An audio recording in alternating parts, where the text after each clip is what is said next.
नमस्कार, मैं सुनील आप सभी का एजुकेशन प्रोफाइल यूट्यूब चैनल पर हार्दिक स्वागत करता हूं। आज मैं फिर से उपस्थित हूं आपकी कक्षा में, जिसमें कि बहुत महत्वपूर्ण कक्षा को लेकर के यूजीसी नेट फर्स्ट पेपर के दृष्टिकोण से, सीटेट के दृष्टिकोण से या अन्य शिक्षक भर्ती परीक्षाओं के दृष्टिकोण से बहुत ज़्यादा महत्वपूर्ण, क्योंकि यहाँ से परीक्षा में प्रश्न पूछे ही जाते हैं।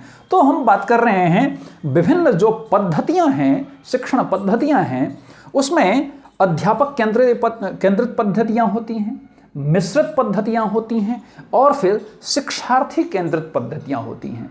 इन तीनों को आज हम लोग बहुत बेहतर ढंग से पढ़ेंगे, और जिसमें कि आप देखेंगे teacher centred method, mixed method और लर्नर सेंटर्ड मेथड।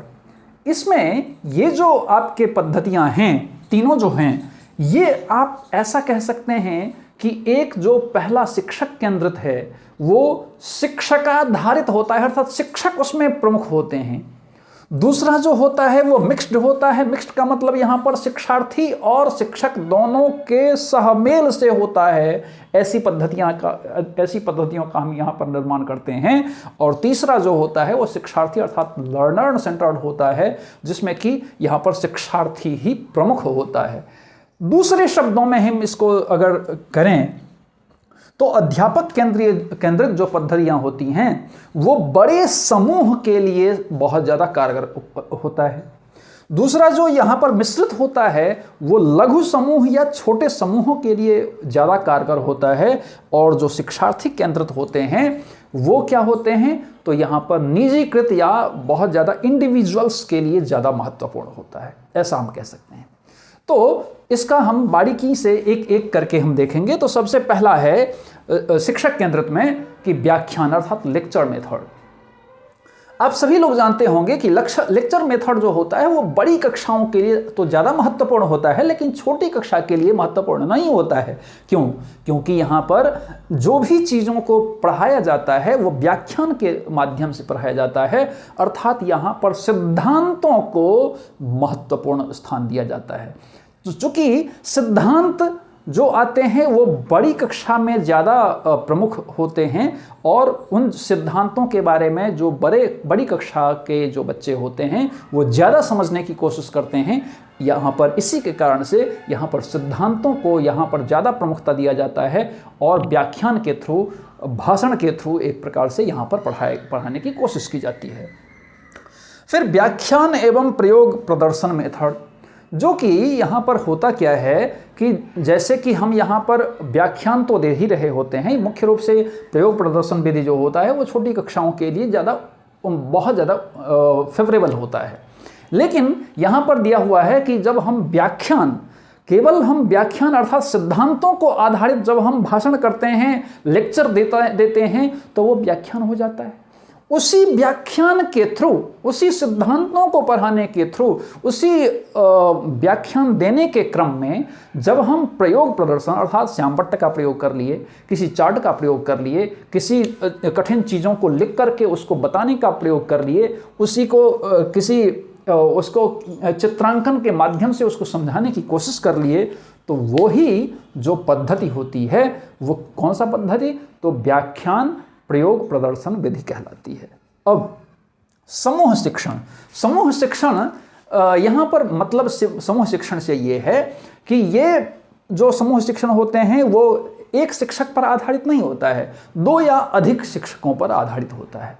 तो दो या अधिक शिक्षकों पर आधारित होता है। जैसे किसी कक्षा में हम क्या करते हैं कि एक शिक्षक आते हैं, अपना जो भी वस्तु विषय है उनको पढ़ाए, और फिर वो चले गए, जो भी उनका पीरियड रहा। फिर उसके बाद कालक्रमिक में दूसरे शिक्षक आते हैं, फिर तीसरे शिक्षक आते हैं। जितने भी शिक्षण संस्थान होते हैं वहाँ पर वैसे ही प्रॉपर तरीके से वहाँ पर चला करता है। फिर इसको हम दूसरे शब्दों में अगर कहें, एक प्रकार तो ये हो गया कि एक शिक्षक आए पढ़ा के चले गए, दूसरे शिक्षक आए पढ़ा के चले गए, तीसरे शिक्षक आए पढ़ा के चले गए, जो भी जिनका सब्जेक्ट रहा उनके हिसाब से पढ़ा गए। फिर दूसरे क्रम में ये होता है कि दो या अधिक शिक्षक एक ही बार में, एक ही साथ, एक ही समय पर उपस्थित हो गए। अब कक्षा है, बहुत बड़ी कक्षा है, और वहाँ पर 2, 3, 4, 5 शिक्षक वहाँ पर आ गए, और एक शिक्षक क्या किए कि व्याख्यान के माध्यम से उन सिद्धांतों को बताने की कोशिश करें। फिर दूसरे शिक्षक क्या किए कि उसको उसका जो व्यावहारिक पक्ष है उसको बताने की कोशिश की। तीसरे जो शिक्षक हैं वो क्या किए कि समसामयिक विषयों को उठाए। चौथे शिक्षक जो हैं वो प्रयोग प्रदर्शन के माध्यम से उसको बताने की कोशिश की। अर्थात एक ही समय पर जब विभिन्न शिक्षक विभिन्न पक्षों को लेकर उसी वस्तु विषय को अलग अलग प्रकार से, अलग अलग ढंग से, अलग अलग तरीकों से बताने की कोशिश करते हैं, तो वही जो होता है वो समूह शिक्षण कहलाता है। फिर टेलीविज़न या वीडियो प्रस्तुति, तो ये सभी लोग जानते होंगे कि टेलीविज़न या वीडियो प्रस्तुतिकरण ये बड़े समूह के लिए ज़्यादा फेवरेबल होता है, जहाँ पर आप देखेंगे कि कई बार जब प्रधानमंत्री का भाषण होता है तो वहाँ पर चूंकि लाखों लोग होते हैं तो क्या किया जाता है कि यहाँ पर अब एक जगह तो सारे लोग उसको सामने सामने नहीं देख सकता है, तो वहाँ पर टेलीविज़न लगा दिया, वहाँ पर टेलीविज़न लगा दिया, वहाँ पर टेलीविज़न लगा दिया और उसके माध्यम से बड़ी स्क्रीन पर वहाँ पर लाइव प्रसारण के माध्यम से वहाँ पर देखा जाता है। तो यहाँ पर आप ऐसा कह सकते हैं कि यहाँ पर ऐसा मान लीजिए कि ऐसा भी हो सकता है, लेकिन कई बार टेलीविज़न के माध्यम से, वीडियो के माध्यम से हम क्या करते हैं कि दूर देश में जो शिक्षक बैठे हैं, जो राष्ट्रीय अंतर्राष्ट्रीय स्तर पर बहुत ज़्यादा प्रख्यात हैं, वहाँ से उनका भाषण, उनका पढ़ाने का स्टाइल, उनका जो उनकी जो शिक्षण विधियाँ हैं, उनके जो विषय संगत बातें हैं, वो अपने माध्यम से आप तक पहुँचाने की जब कोशिश करते हैं तो वो उसी को हम टेलीविज़न या वीडियो प्रस्तुति की श्रेणी देते हैं। प्रश्नोत्तर शिक्षण अर्थात question answer method. Question answer method ये आप सभी लोग जानते होंगे कि ये सुकरात का दिया हुआ है। इसमें हम क्या करते हैं कि व्याख्यान तो देते हैं, व्याख्यान के साथ साथ हम प्रश्न उत्तर को भी भली भांति यहाँ पर समावेश करने की कोशिश करते हैं, जिससे छात्र भी संगत रहे और शिक्षक भी संगत रहे। तो इसमें बहुत ज़्यादा समझने और समझाने की प्रक्रिया यहाँ पर चलती रहती है। अब यहाँ पर मिश्रित पद्धति में हम आते हैं समूह पर चर्चा। तो ग्रुप डिस्कशन में हम क्या करते हैं कि ग्रुप डिस्कशन में बहुत सारे अलग अलग छोटे छोटे समूह का आकार हम बना देते हैं और वहाँ पर उसको छात्रों को दे देते हैं कि कोई भी टॉपिक दे दिए, कोई भी समस्या दे दिए, कोई भी कार्य दे दिए और वो अपने अपने ढंग से अपने समूह के साथ तालमेल बिठा करके, वार्तालाप करके, संवाद परिसंवाद करके वो अपना निदान निकालने की कोशिश करता है। और फिर बाद में क्या करते हैं कि उसके साथ जो भी चीज़ें वहाँ पर सबमिट की गई तो वहाँ पर उसके साथ एक निष्कर्ष निकाल करके उसका समाधान किया जाता है। इसके बाद आता है आपका संगोष्ठी अर्थात सेमिनार। सेमिनार में होता क्या है कि सेमिनार में बहुत सारे प्रशिक्षु होते हैं और बहुत सारे जो लोग, छात्र जो भाग लेते हैं, वहाँ पर मुख्य तौर पर यहाँ पर 3 चीज़ों का समावेश होता है संगोष्ठी में कि सबसे पहले पेपर की तैयारी करता है, फिर पेपर का प्रस्तुतिकरण करता है और फिर अंत में वाद संवाद परिसंवाद करके उसका समाधान किया जाता है। अर्थात हम सबसे पहले इसमें क्या करते हैं कि एक समस्या या कोई भी मुद्दे होते हैं उस पर आधारित कुछ न कुछ जो भी चीज़ें हैं उस पर आधारित पेपर तैयार किया जाता है। उसके कुछ पैनल होते हैं जो कि लोग वहाँ पर बैठे होते हैं, वो आपको सुनते हैं।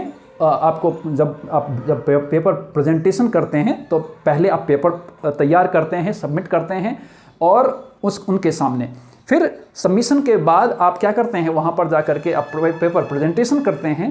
जो भी चीज़ों पर आपने भाषण किया है या आपने पेपर प्रस्तुत किया है उसके ऊपर आप सारी चीज़ों को प्रस्तुत करते हैं। और प्रस्तुतिकरण के उपरांत क्या होता है, जब सारे लोग वहाँ पर जो भी प्रेजेंटर हैं वो प्रेजेंट जब कर देते हैं, उसके बाद जो वहाँ पर पैनल लोग बैठे हुए हैं उस पर वाद संवाद परिसंवाद करके उसके समस्या का समाधान निकालते हैं। इसके बाद पैनल चर्चा। पैनल चर्चा होता क्या है कि ये तकरीबन 6 से 8 का एक ग्रुप होता है, समूहों का एक ग्रुप होता है जो कि किसी भी खास मुद्दों को लेकर के एक प्रकार से अनियोजित अर्थात रैंडमली जो चर्चा पर चर्चा कहते हैं, जो कि एक किसी खास मुद्दों को लेकर के चर्चा पर चर्चा होती है।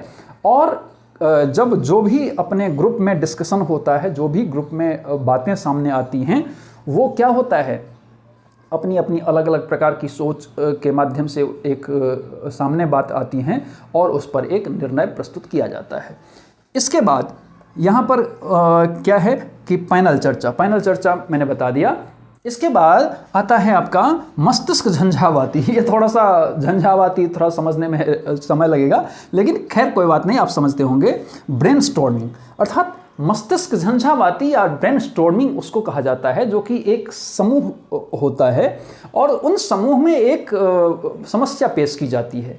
एक समस्या ऐसी समस्या होनी चाहिए जो कि हमें क्या करे कि रचनात्मकता अर्थात हमें सृजनात्मकता की ओर ले जाए, काल्पनिकता की ओर ले जाए, अर्थात हमें सोचने पर विवश कर दिया जाए। ऐसी समस्या, ऐसा नहीं कि हम सामान्य चीज़ें भारत देश की राजधानी कहाँ है, ऐसा नहीं, कुछ ऐसी चीज़ें जो कि हमें सोचने पर विवश कर दे, ऐसी समस्याओं को वहाँ पर रखा जाता है। और वहाँ पर जो भी समस्या रखी जाती है तो उसके अपने में वाद परिसंवाद करके एक सभी लोग अपने में आत्म अभिव्यक्ति को वहाँ पर निष्कासित किया जाता है। अब मान लीजिए कि अगर मेरे सामने कुछ रखा गया तो अब मुझसे पूछा गया तो मैं अपने ढंग से अपनी सोच के दौरान जो भी हमारी बात सामने आई, मैंने अपना आत्म अभिव्यक्ति दिया, फिर दूसरे ने दिया, तीसरे ने दिया। इसी प्रकार से मस्तिष्क स्टॉर्मिंग अर्थात ब्रेन स्टॉर्मिंग का प्रयोग किया जाता है और उसके माध्यम से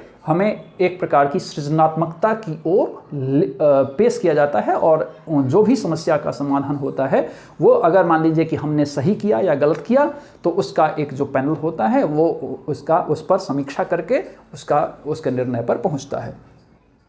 परियोजना मेथड जो कि आप सभी लोग जानते होंगे, किलपैट्रिक ने दिया था, और ये एक प्रकार का एक ऐसा दिशा निर्देशित प्रक्रिया होती है जो कि एक समस्या आधारित होती है। और उस समस्या पर क्या होता है कि कोई भी समस्या होती है उस पर फिल इन द ब्लैंक्स, मतलब जो भी चीज़ें हैं उसको आप परिपूर्ति करें। परिपूर्ति इस प्रकार से जो कि कॉपी पेस्ट ना हो सके, मतलब सारी चीज़ों को आप केवल देख करके बुक से उतार दें, ऐसा भी नहीं होनी चाहिए। अर्थात कुछ ऐसा होने चाहिए जो कि आप कुछ बुक से भी ठीक है आप सहारा ले सकते हैं, लेकिन सारे चीज़ वहीं से उतार दें, ऐसा नहीं होने चाहिए। अर्थात कुछ ना कुछ सोचने पर विवश भी किया जाता है। तो एक प्रकार से उसको बनाया जाता है, उस समस्याओं को परियोजना के रूप में तैयार किया जाता है, वहाँ पर फिर सबमिशन किया जाता है और फिर उसके माध्यम से किसी निर्णय पर पहुँचा जाता है। अनुशिक्षण या ट्यूटोरियल, इस मेथड में क्या किया जाता है कि ये बहुत अलग अलग प्रकार के हो सकते हैं। ये समूह की समस्याओं को भी सुलझाया जा सकता है, इसमें जो निजी समस्याएं हैं उसको भी सुलझाया जा सकता है, या अन्य समस्याओं से संबंधित चीज़ों को भी यहाँ पर किया जा सकता है। जैसे कि किसी का पर्सनल जो भी चीज़ें हैं, समस्याएं हैं, उसको सुलझाया जा सकता है। कुछ प्रयोगात्मक शिक्षण यहाँ पर समावेशित किए जा सकते हैं जो कि प्रयोग में, व्यवहार में हम उतार सकें, उसको मतलब अलग अलग प्रकार से यहाँ पर किया जाता है, जो कि ट्यूटोरियल के माध्यम से, अनुशिक्षण के माध्यम से यहाँ पर किया जाता है। प्रकरण अध्ययन अर्थात केस स्टडी क्या किया जाता है, आप सभी लोग जानते होंगे कि केस स्टडी पर्टिकुलर ये निजी पर ही आधारित होता है, क्योंकि व्यक्ति आधारित या ऐसा कह सकते हैं कि इकाई आधारित, केवल व्यक्ति आधारित नहीं कह सकते हैं, इकाई आधारित कह सकते हैं कि यहाँ पर स्टडी की जाती है।